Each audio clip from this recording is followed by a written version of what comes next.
एक ऐसा है जो अद्भुत तेज, अद्भुत प्रकाश प्रकाशित करता है।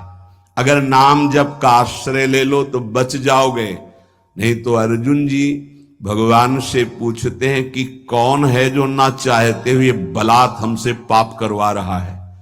हम चाहते नहीं हैं कि पाप हो, पर प्रभु ये बलात् पाप कौन करवा रहा है। प्रायः सबका ये प्रश्न रहता है जो अर्जुन जी प्रश्न करते हैं, अथ केन प्रयुक्तोयम पापम चरति पुरुषः अनिच्छन्नपि वार्ष्णे बलादिव नियोजितः। हे वार्ष्णे, ये ना चाहते हुए भी जबरदस्ती जैसे कोई कर्म हमसे पाप कर्म करा ले, कौन कराता है? हम तो नहीं चाहते पर कराता कौन है? तो बोले विचार नहीं कर पाए इसलिए ऐसा प्रश्न होता है। बिना चाहत के कोई पाप करा ले ऐसा सृष्टि में कोई विधान ही नहीं है। हम पाप तो नहीं करना चाहते पर जिससे पाप होता है वो चाहते हैं। क्या? सुख भोग। कहां से? पर स्त्री, पर धन, नाना प्रकार के आचरण जो पाप आचरण हैं उनसे सुख चाहते, पाप नहीं करना चाहते, पर हम सुख भोगना चाहते हैं, सुख संग्रह करना चाहते हैं, इसी से पाप होते हैं। श्री भगवान से कह रहे केन प्रयुक्तोयम पापम चरति, किससे प्रेरित होकर पाप करता है? तो बोले संसार में सुख भोगने की चाहत ही पाप कराती है। देख लो इसको, जितनी भी जेल भरी है सुख भोगने की चाहत से, जितने भी नरकगामी होते हैं सुख भोगने की चाहत से। ये सुख भोगने की चाहत, इस शरीर से सुख भोगा मिला तो है नहीं क्योंकि है नहीं वहां। इस शरीर को भोग लें, इस शरीर को, इस शरीर, इस वस्तु को, इस व्यक्ति को, इस स्थान को भटकता पूरा जीवन पापाचरण करते। मैं नहीं चाहता पाप करना, मानते हैं, लेकिन पाप का मूल जो संसार से सुख भोगने की लालसा, उसी से पाप होता है। भगवान उत्तर दे रहे, कामेश क्रोधेश रजो गुण समुद्भवः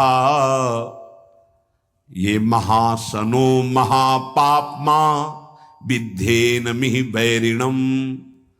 ये बड़ा भारी दुश्मन है, इसको कोई जल्दी परास्त नहीं कर पाता। ब्रह्मचर्य, गृहस्थ, वानप्रस्थ, सन्यास तभी सार्थक है जब इस दुश्मन को हरा दे, नहीं तो सब मिटिया मेट कर देता है। चाहे वैष्णव हो, चाहे ब्रह्मचारी हो, चाहे गृहस्थ हो, चाहे वानप्रस्थ हो, चाहे सन्यासी हो, एक ताल में सबको ठोक कर परास्त करने की ताकत रखने वाला ये विद्धेन मिह वैरिणम, ये सबसे बड़ा दुश्मन है। क्या? बोले काम एष क्रोध एष रजो गुण समुद्भवः, ये रजोगुण से उद्भव प्रकट होता है। क्या? बोले काम, और काम से प्रकट होता है क्रोध, और इन्हीं से सारे पाप होते हैं। रजोगुण कहते हैं राग को, राग ही काम का रूप धारण करता है और द्वेष ही क्रोध का रूप धारण करता है। काम से राग पुष्ट होता है और राग से काम की उत्पत्ति होती है। शरीर का राग, भोगों का राग, रुपये का राग, पद का राग, राग सर्वत्र राग। राग से ही काम और काम से ही क्रोध, और काम और क्रोध ये दोनों महापाप कराने वाले हैं। और महासनो महापापमा, ये कभी तृप्त नहीं हो सकते। महासनो, चाहे जितना भोग लो आप, भगवान कह रहे हैं चाहे जितना भोग लो, ये कभी तृप्त होने वाले नहीं हैं। चाहे जितना पदार्थों का संग्रह कर लो, चाहे जितना सुख की सामग्री, वैभव, शरीर सब भोग लो, परिणाम में तुम्हारा हृदय जलेगा, घोर पाप बन जाएंगे, सुख का किनका भी नहीं मिलेगा। नहीं, इतना जीवन हो गया, देखो वैसे ही अतृप्ति, वैसे ही अशांति, वैसे ही भोग वासना। कामेश क्रोधेश, उत्पत्ति विनाशशील जड़ पदार्थों के संग्रह की इच्छा और प्रकृति रचित शरीरों के भोगने में सुख की इच्छा, यही काम है, यही काम। ये पाप कर्म का मूल है। महापापमय, महान पापी, महान पाप कराने वाला, महाशनो, कभी तृप्त ना होने वाला, काम के वशीभूत होकर के, जब उसमें बाधा पड़ती तो क्रोध के वशीभूत होकर के ये महान पाप बनते हैं। कभी दोनों से अलग अलग, कभी दोनों साथ मिलकर जीव को नष्ट किए हुए हैं पाप कर्म कराने में। 100-200 रुपया के लेन देन में झगड़ा हो गया, मार डाला। थोड़ी इंच 2 इंच जमीन के बंटवारे में मार डाला। क्रोध, कामना, वासना, उत्पत्ति विनाशशील पदार्थों के भोगने से कभी तृप्ति नहीं हो सकती। इसमें बहुत सुंदर वर्णन किया कि आप नाचेन्द्रियाणाम भोगाभ्यासेन वै तृष्णम कर्तुम शक्यम कस्मात् यतो भोगाभ्यासान मनु विवर्धन्ते रागाः कौशलम चेन्द्रियाणाम तस्मादनुपायः सुखस्य भोगाभ्यासा सा खल्वयम वृश्चिक विषभीतो इवासी विषेण दष्टो यह सुखार्थी विषयानुवासितो महति दुख पंके निमग्नो इति। जब मनुष्य के हृदय में भोग वासना जागृत होती है तो प्रथम नहीं होती, बहुत जन्मों की वो है, अभ्यास उसका है। भोगाभ्यास के स्कूल कहीं नहीं है, शिक्षण प्रशिक्षण इसका नहीं होता। भोगाभ्यास पूर्व से, जैसे रसेंद्री का भोग, तो बच्चा पैदा हुआ, किसी ने शिक्षा नहीं दी, मां का वक्षा स्थल स्तन लगाया गया, पीना शुरू कर दिया। दूध की बोतल लगाई गई, किसने सिखाया है? भोगाभ्यास उसका पूर्व से दृढ़ है। वो शरीर नया पाया है लेकिन पुराना है, वो पुरातन है, वो जीव भगवान का अंश सनातन। अब जैसे जैसे यौवन अवस्था का उन्मेष होता है, सब भोग भोगने की प्रबल कामना जागृत होती है। अगर उपासक ये बात समझ ले, बहुत जल्दी विश्राम मिल जाए। जो यहां समझाना चाहते हैं, कह रहे हैं कि नाचेन्द्रियाणाम भोगाभ्यासेन वै तृष्णम कर्तुम शक्यम। हमारे अंदर जो एक इच्छा जागृत होती है कि मैं भोग लूं तो शांति मिल जाएगी, सबके अंदर है। जिस जिस भोग को मन सामने रखता है, लगता है पैसा देके जबरदस्ती कुछ भी हो, इसको मैं भोग लूं तो मैं सुखी हो जाऊंगा, शांत हो जाऊंगा, तृप्त हो जाऊंगा। या कह रहे गलत सलाह दे रही, बुद्धि भ्रष्ट है इसलिए गलत सलाह दे रही। नाचेन्द्रियाणाम भोगाभ्यासेन वै तृष्णम कर्तुम शक्यम। ये इंद्रियों का भोग कभी तुम्हारी तृष्णा को शांति प्रदान कर ही नहीं सकता। अगर धर्म पूर्वक काम का भोग किया जाए तो वैराग्य दृढ़ हो जाएगा। इसीलिए धर्म की मर्यादा के अंतर्गत भोग को, काम को भगवान ने अपना स्वरूप कहा है विभूतियों में। धर्म पूर्वक काम का सेवन सृष्टि संचालन के लिए धर्म पूर्वक, शास्त्र मर्यादा के अनुसार। ये जो आज चल रहा है ना, ये पहले कभी नहीं था। बड़ी मर्यादाएं, जिसका उपहास किया जाता है ना मर्यादाओं का, उन्हीं मर्यादाओं में सुरक्षित थे। पूर्व की मर्यादाओं को, धर्म मर्यादाओं को, शास्त्र मर्यादाओं को आज के बच्चे उपहास करते हैं। ए पुराने जमाने के, ऐसे कह के, ए पुरानी बातों को रखने वाले। नहीं नहीं, आपका जीवन बड़ा नवीन, उत्तम और स्मृतिवान, राष्ट्र सेवक, भगवत भक्त और महान उन्नति के लायक आप हो जाएंगे यदि आप पुरानी बात को समझेंगे। पुरानी माने पुरातन, पुरातन माने सनातन, सनातन माने समस्त शास्त्र सम्मत बात। नवीन नवीन बच्चे नवीन नवीन अवस्था में जब ये अभ्यास, पूर्वाभ्यास भोगों का जागृत होता है तो ये हमको शिक्षा देता है अंदर से गलत। अगर भोग लूं तो शांति मिल जाएगी, भोग लूं तो प्रसन्नता मिल जाएगी, सुख मिल जाएगा। शास्त्र कहता है न चेन्द्रियाणाम भोगाभ्यासेन वै तृष्णम कर्तुम शक्यम। आज आदर्श शास्त्र नहीं रखे जा रहे, आदर्श ब्रह्म ऋषि नहीं है, आज आदर्श विदेशी सिद्धांत है। भोगाभ्यास, विलासिता, मनमानी आचरण। नहीं नहीं भाई, ये गंगा यमुना का परम पावन भगवद अवतारों से परम पवित्र भारत देश है। यहां धर्म प्रधान और मोक्ष पदवी प्राप्त करना केवल इसी क्षेत्र में है और नहीं है। ध्यान रखना, ये भारत भूमि का विधान केवल है, अन्यत्र तो भोगाभ्यास है, यहां योगाभ्यास है। अंदर अपनी इंद्रियों का दमन करके, मन का दमन करके परमात्मा आनंद में मगन होने वाला ये भूमि यहां की शिक्षा देती है। यहां के ब्रह्म ऋषियों की ये शिक्षा है। ये भ्रम हटा दीजिए, ये महाबैरी महापापी कभी ना घाने वाला काम हमारी बुद्धि को भ्रष्ट करके प्रेरणा देता है। इसे भोग लूं, ये सुंदर है, इसे भोग लूं, ये वस्तु भोग लूं, ये व्यक्ति भोग लूं। भोग लो। कितनी बार मर चुके हो भोग भोग के, इस बार भी मर जाओगे, कुछ हाथ नहीं लगने वाला।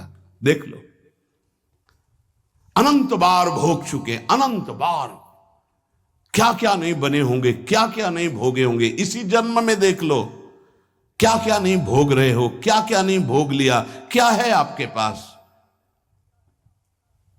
शास्त्र की आज्ञा मानोगे तो सुखी, शांत और महान बन जाओगे।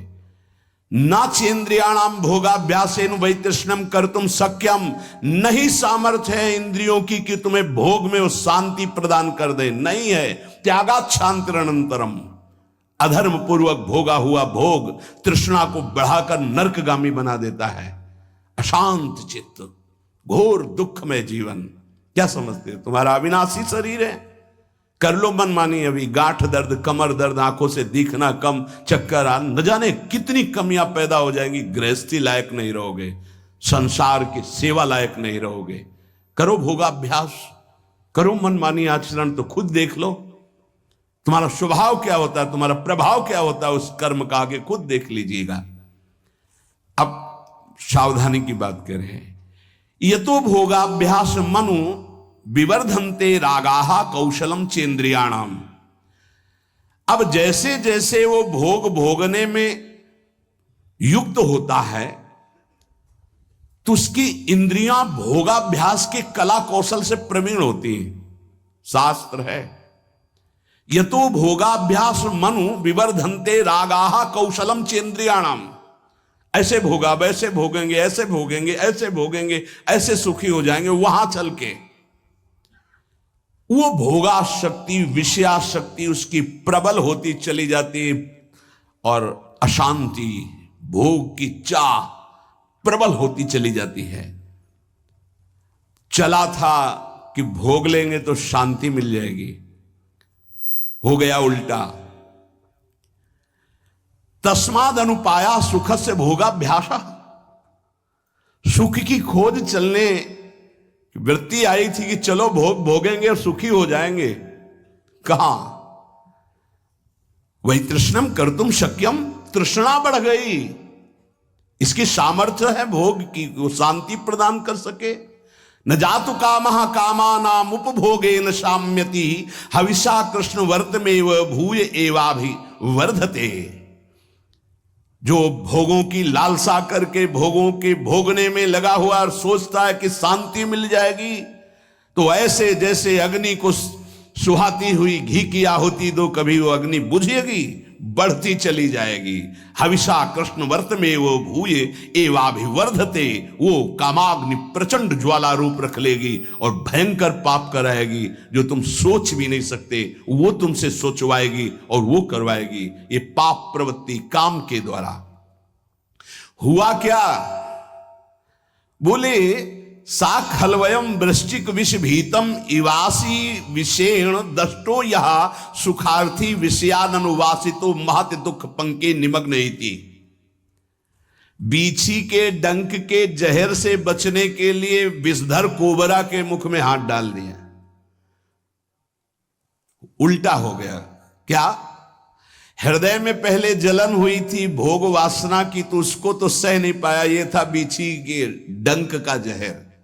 और भोग भोगने में उतर गया तो बोले कोबरा के मुख में हाथ डाल दिया, भारी विष धर के, आप तो जहर चढ़ गया।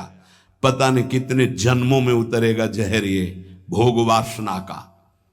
इसलिए महति दुख पंके निमग्ने, वेश्यानुवासितो महति दुख पंके, महत दुख में फंस गया। पंक माने कीचड़, महत दुख में फंस गया, वो निकलना बड़ा कठिन। ये दलदल है भोग वासना का, इससे निकलना बड़ा कठिन है। गुरु कृपा से निकल चुके हो तो पीछे कदम मत बढ़ाना। तुम्हें दिखाई दे रहा है बड़ा कोमल भूमि, नीचे इतना दलदल है कि निकल नहीं पाओगे। श्री भगवान कह रहे हैं कामना की पूर्ति से लोभ उत्पन्न होता है। जिम प्रति लाभ लोभ अधिकाई, आज ये भोग भोग लिया, बड़े खुशी हो गए, अब ये भोग भोगेंगे, ये भोग भोगेंगे। ये पता नहीं कि ये कर्म इतने बलवान होते जा रहे हैं, जो हमारे कर्म हैं ये हमें विध्वंस कर देंगे, भोगने लायक नहीं रखेंगे। समय देख लेना, जब समय आएगा दंड देने के लिए, आप लोग देखते हुए भी नहीं देखते हैं। संसार में सब देख रहे हैं, फिर भी आप नहीं देखते हैं, अंधे बन रहे हैं, विवेक शून्य है। इसलिए कर्म का क्या दंड मिल रहा है आप देख रहे हैं। गाना बज रहा है, 5 लोग बैठे मस्ती से, नौजवान, गाड़ी एकदम चल रही रफ्तार से, वो शासन बिगड़ गया और एक्सीडेंट हुआ, दरे पे मृत्यु हो गई। क्या है, उनको 1 सेकंड पहले पता नहीं मैं झूम रहा हूं, मेरा आखिरी झूमना होगा, अब अगला जन्म किस योनि में जाएगा पता नहीं है। मदिरा की उन्मत्तता, रजोगुण चढ़ा हुआ, तमोगुण की ज्वाला हृदय में जला रही, नष्ट हो गया शरीर। न भगवत चिंतन, न क्या कीमती मनुष्य जीवन का दुरुपयोग। ये कामना की पूर्ति के लिए नाना प्रकार की कुचेष्टाएं पैदा हो जाती हैं। कैसे कैसे नार की गतियां, यही नार की गतियां, कैसी कैसी राक्षसी बुद्धि सवार हो जाती है। एक नादान बच्चा है जिसको अपने हित हित का पता नहीं है, ऐसी ऐसी चेष्टाएं मार के फेंक दिए। ये राक्षस, तेरे शरीर में एक सुई चुभे तो तुझे इतना कष्ट महसूस होगा, और उसके शरीर को जला दिया, नष्ट कर दिया, काट के फेंक दिया। क्या हुआ, ये महान पाप कराने वाला राक्षस काम उसकी बुद्धि पे सवार है। कामेश क्रोधेश रजोगुण समुद्भव महासनो महापापमा विध्येनमि वैरिणम। ये दुश्मन, अंदर से इस दुश्मन को देखो। ये कामना संपूर्ण पापों, संतापों, दुखों और जन्म मरण की जड़ है। ये काम, ये कामना। कामना वाले व्यक्ति को जागृत में सुख मिलना तो दूर रहा, स्वप्न में भी मिलेंगे तो बोले वो तो मिलेंगे नहीं, चित्र के है। ऐसे इस चित्र के भोगने से तेरे को कभी शांति मिल सकती है? भोग के साफ संसार देख रहा है, क्या शांति मिली? और तृष्णा और भोगने की इच्छा। वस्तु, व्यक्ति, क्रिया, इससे तो सुखी होने वाला नहीं है, तू अविनाशी है, पक्की बात। लौटो, अपने स्वरूप की तरफ लौटो, नहीं पापाचरण हो गए तो मनुष्य जीवन का लाभ नहीं मिल पाएगा। जो वस्तु से, व्यक्ति के शरीर से और क्रियाओं से सुख चाहता है वो कामी है, और कामी पुरुष में अनंत दोष, अनंत विकार, अनंत पाप उससे होते ही रहते हैं। जब तक मनुष्य के अंदर काम है, वो कामी है, तब तक निर्दोष, निर्विकार, निष्पाप अपने स्वरूप को झांक भी नहीं सकता है। अपने स्वरूप को वो इस शरीर को भोगने की, शरीर सुख सामग्री की, बस इसी की चिंता में पूरा जीवन निकाल देगी। इतने रुपए प्रॉफिट होने लगी रोज, अब इतने होगी, इससे ये खरीदूंगा, इससे ये भोगूंगा, ये इसके लिए जमा करूंगा, वो उसके लिए जमा करूंगा। सोचते सोचते मर जाता है, और जिस लिए आया था वो कार्य पूरा नहीं कर पाता। निरंतर भगवदाकार मंत्राकार वृत्ति। कर्म 3 प्रकार के होते हैं, इष्ट, अनिष्ट और मिश्र।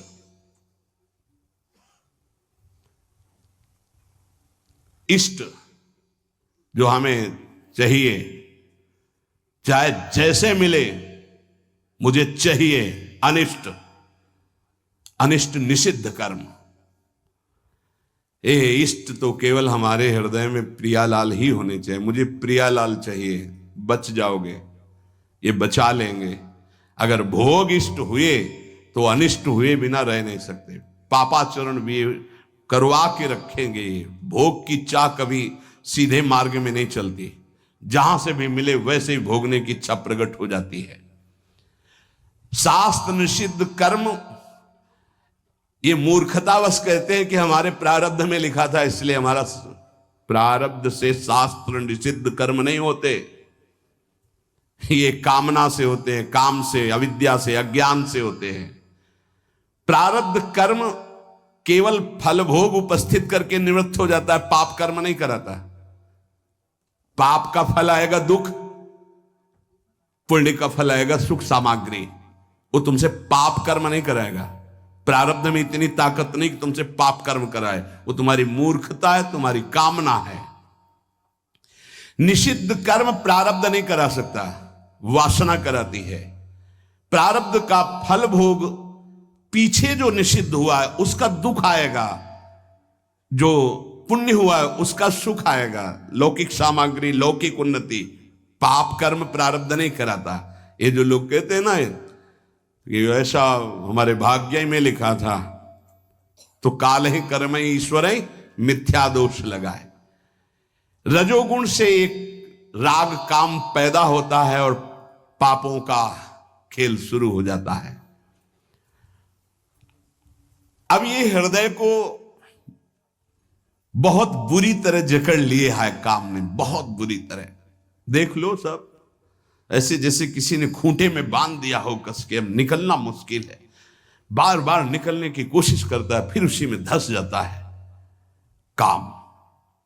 इसीलिए बलिहारी गुरुदेव भगवान की, जिनकी वचन मात्र से इस भारी माया प्रपंच से जीव निकल जाता है। पकड़ लो वचन पर, निकल गए, तुम्हें कोई रोक नहीं सकता, क्योंकि जिनकी रचना है वही तुम्हें निकालने के लिए आए हैं। ये पाप है, ऐसी जानकारी भी है, कामना भी प्रवृत्त हो गई है, नहीं करना चाहिए ये भी चाहते, फिर भी हो रहा है। तो ये जो जानकारी है इसका हम प्रयोग क्यों नहीं कर पा रहे? जो हमें जानकारी है, जैसे आज जानकारी हुई, सुना आपने कि कभी भोगने से तृप्ति नहीं होगी तो मुझे रुक जाना चाहिए, पर जानकारी भी हो, जान भी रहा हूं कि पाप है, फिर भी क्यों नहीं रुक पा रहा हूं? तो भगवान आगे वर्णन करते हैं, धूमे नाव्रियते वह्निर यथा दर्शो मलेन च यथोल्बेनामृतो गर्भस तथा तेने दमावृतम। जैसे धुएं से अग्नि ढक जाती है, मैल से दर्पण ढक जाता है, और जैसे झिल्ली से गर्भ ढका रहता है, ऐसे ही काम ज्ञान को ढके हुए है। तीन बातें गई, धुएं से अग्नि, मैल से दर्पण और जेर से गर्भ जैसे ढका रहता है, ऐसे ये ज्ञान जो आपको प्राप्त हुआ, काम उसको ढक देता है। अगर वो हट जाए तो ज्ञान प्रयोग में आ जाए,